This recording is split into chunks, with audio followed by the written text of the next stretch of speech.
recently read The Five Dysfunctions of a Team by Patrick Lencioni.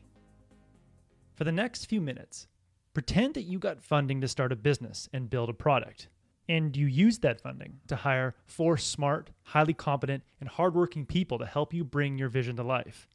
But a year later, your team's produced few results, and they resist every decision you make, and you know they're talking trash about you behind your back. What went wrong? Why is your team so dysfunctional? Chances are that over the course of the year, your team members, and maybe you, their leader, elevated your individual goals and your egos ahead of the team's goals. If members of your team stopped sharing work because they wanted recognition, like a selfish basketball player who takes the last shot in a game with 2 defenders on him, instead of passing the ball to a wide open player, then your team put the needs of their ego ahead of the team. And the main reason the people on your team wanted to look good and do what was best for their ego and not the team is because your teammates didn't hold each other accountable to the team's results. Maybe you, the leader, confronted teammates after they didn't do what they said they were going to do. But top-down accountability isn't enough for a team to succeed. High-performing, high-functioning teams follow through on what they say they're going to do because they know they're going to be held accountable by everyone on the team. Author Patrick Lencioni says, peer pressure and the distaste for letting down a colleague will motivate a team player more than any fear of authoritative punishment or rebuke. So why weren't your teammates willing to speak up and hold their teammates accountable for not executing the team's plan? Well, they weren't committed enough to the team's plan to defend it because they weren't involved in the decisions that led to the plan. And why weren't they involved in your team's decision-making process? Well, because they feared that challenging your ideas or the ideas of your teammates would lead to an ugly interpersonal conflict. And why did they think that? Because they couldn't trust that they could be open and honest without you or your teammates getting defensive and angry. The reason you can tell a close friend he's doing something stupid is because he trusts that you have his best interest in mind and you're not trying to manipulate him. These are the 5 reasons that most teams become dysfunctional. You can avoid these 5 dysfunctions the next time you lead a team by first establishing a foundation of trust. The trust I'm referring to here is the trust that anyone on your team can offer their honest opinion without the fear of judgment or punishment. This vulnerability-based trust will naturally grow the more you get to know and relate to your teammates, but that can take a long time. One way to quickly establish trust across a team is to openly discuss your strengths and weaknesses. Hold a meeting where you stand up first and admit one skill that you lack and need help with, and another skill that makes you a strong asset to the team. You might start by admitting that my technical skills aren't very strong, and I often ask stupid questions. But I believe that my ability to find new customers and sell products will help this team succeed.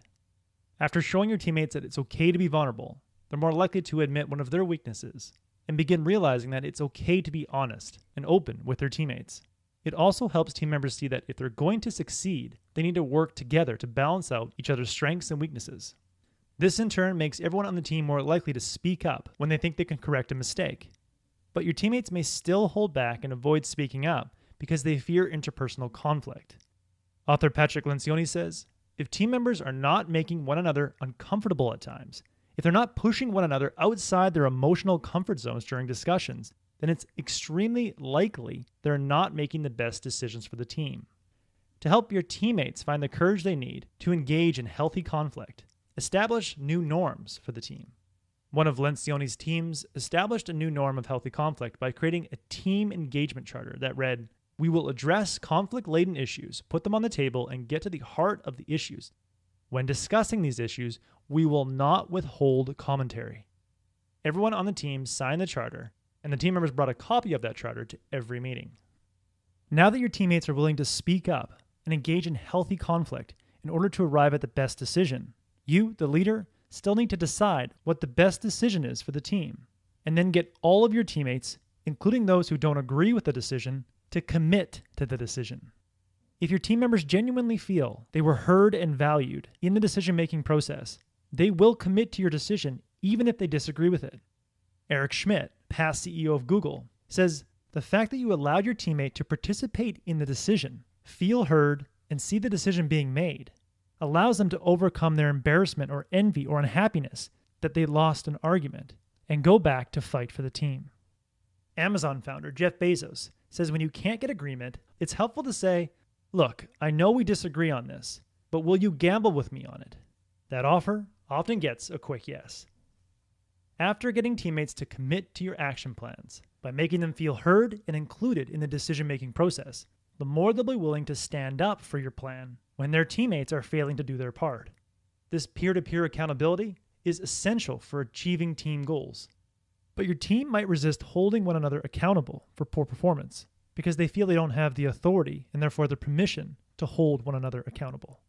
One way to prove to your teammates that they have the power to call one another out for poor performance is to give each member of your team a chance to host lightning round status meetings.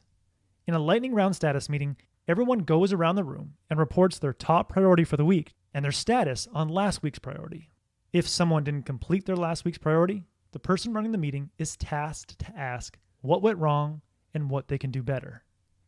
Since everyone takes turn hosting these meetings, the team quickly learns that people of lower status have the power to question people of higher status and hold those people accountable to what they said they're going to do. And when you have a team rich with peer-to-peer accountability, your team is continuously focused on the team's results. But one way to ensure that your team stays focused on team results instead of individual results is to tie individual rewards to team results. For example, you all get an extra day off at the end of the month if the team hits its monthly target.